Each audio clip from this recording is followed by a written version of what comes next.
Sayang semangapa tiba-tiba su beda, sing sama biasa sepung cara berbeda.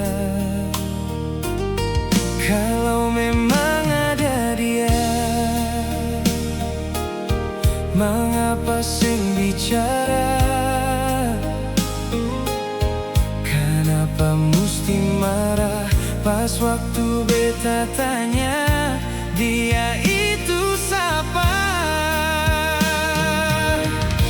Jangan ungkit beta pun masa lalu, par beta semua su berlalu, tagal orang baru.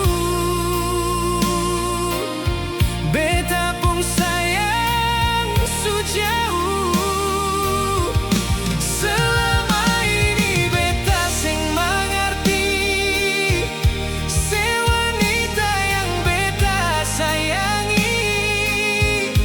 Bisanya di dalam satu hati simpan dua lelaki.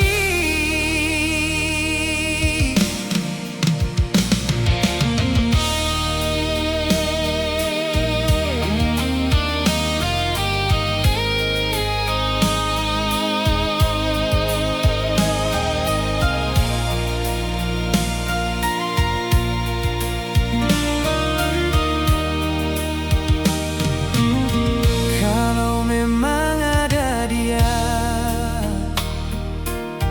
mengapa sing bicara?